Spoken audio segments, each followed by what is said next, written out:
खृष्टानफोरखौ ST स्टेटासनिफ्राय बोखारनाय सोरबा जोंनि बाथौ धोरोमनिफ्राय गुबुन धोरोमाव थांनाय मानसिखौ एसटि स्टेटासनिफ्राय बोखारनाय बे खोथाखौथ' जों माने जाजानो लुबैया।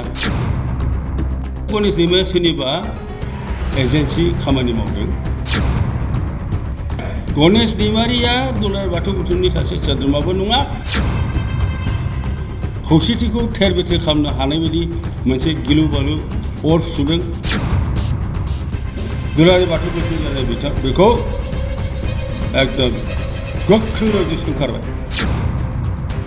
साननैसोआव जोङो ससियेल मिडियायाव नुनो मोनदों बर'नि खौसेथिखौ थेर बेथेर खालामथावथाव खालामनो हानाय बायदि गणेश दैमारि होननाया दुलाराय बाथौ गौथुमनि नाम लानानै दिनै अर सुगासिनो दं बर'नि खौसेथिनि सायाव। दुलाराय बाथौ गौथुमनि नाम लानानै गणेश दैमारिया बेबादि खालामनायखौ जों गोसोआव दुखु मोनदों आरो जोबोद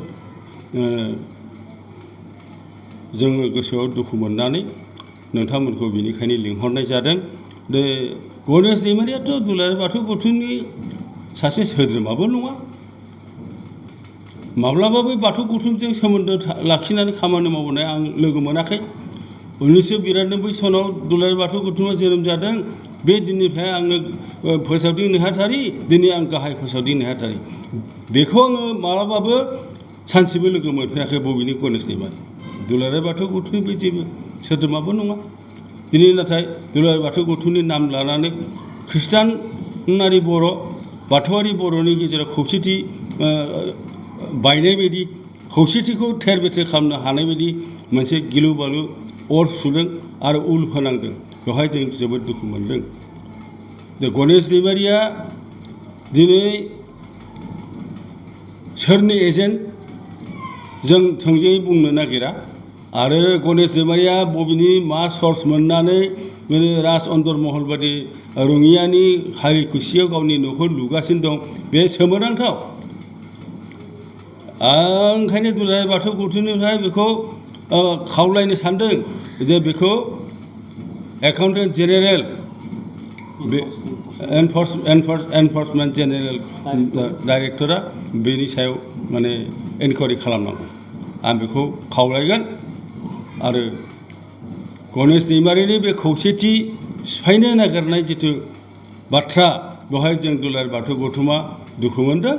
दुलाराय बाथौ गौथुम होननानै बुङोब्ला दुलाराय बाथौ गौथुमनि प्रेसिडेन्टआथ' परमेश्वर ब्रह्म बिथांसो, गाहाय नेहाथारिया बसन्त स्वर्गियारि बिथांसो, आं दुलाराय बाथौ गौथुमनि गाहाय फोसावदिं खान्थेसर बरगयारि।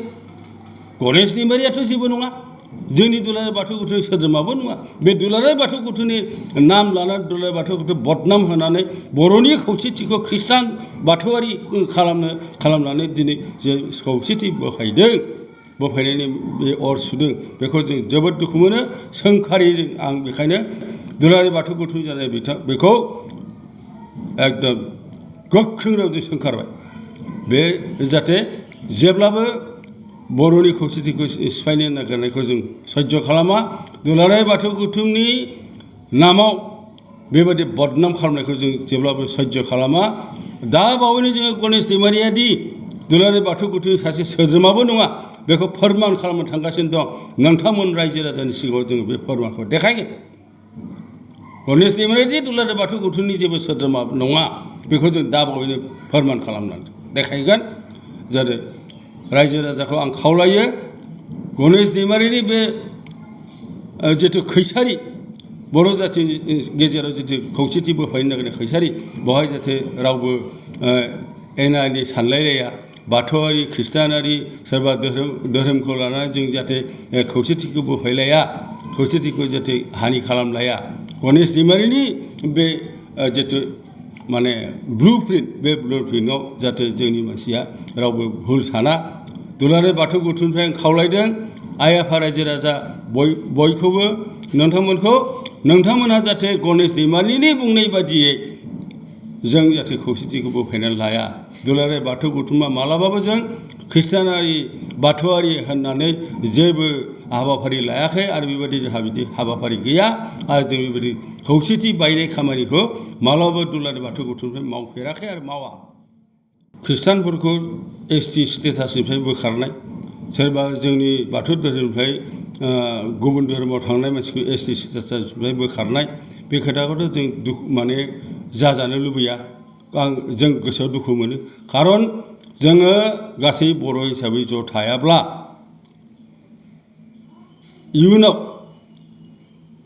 एबसुनि जिथु टारगेट बर' रायजोनि जिथु टारगेट एनडिएफबिनि जिथु टारगेट गुबुन गुबुन बर' जाथिनि जिथु टारगेट जे जोंनो बर'लेण्ड नांगौ जों बर'लेण्ड नङाबा जिराया जों बर'लेण्डखौ सोरजिथारगोन होननानै जिथु जों सिमां लादों बेवहाय जोङो ख्रिस्टानखौ बर'नि स्टेटासनिफ्राय बोखारनांगौबा बिसोरनि अनजिमाया जेब्ला गालांगोन गुबुन गुबुन धोरोमाव थांनाय जायफोर बर' बिसोरखौ जों एसटि स्टेटासनिफ्राय बोखारोब्ला बर'लेण्ड जिथु सिमां बे सिमाङा फेलें जागोन जों बेवहाय जेब्लाबो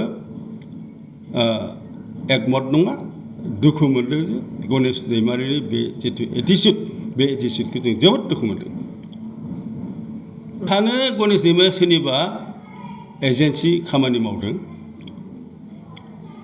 सोरनिबा एजेन्सि खामानि मावदों आं बेखौ स्पष्ट बुंनो नागिरा आं मिथिगौ जे सोरनिबा एजेन्सिनि खामानि मावदों आरो बेखौ सोरबा गिदिर मानसियानो गाइखेर दौगासिनो दं जायनि थाखाय बियो गारि गंथाम सालायबाय थादों आरो दिल्ली माद्रास गुजरात नेपाल बेंगल फ्लाइटजों थांनानै मिटिं गाहैबाय थादों बे सोरनिबा अनसुंथाइ मोननाय दं आरो सोरनिबा गाइखेर दौनायजों बियो गिदिर जागासिनो दं बेखौ बेनिखायनो आं बुंदों दुलाराय बाथौ गौथुमनिफ्राय गणेश दैमारिया दुलाराय बाथौ गौथुमनि सासे सोद्रोमाबो नङा बेखौ जों जिखुनु प्रकारे दा बावैनो बिदि दुलाराय बाथौ गौथुमनि सोद्रोमाबो नङा बेखौ जों फोरमान खालामगोन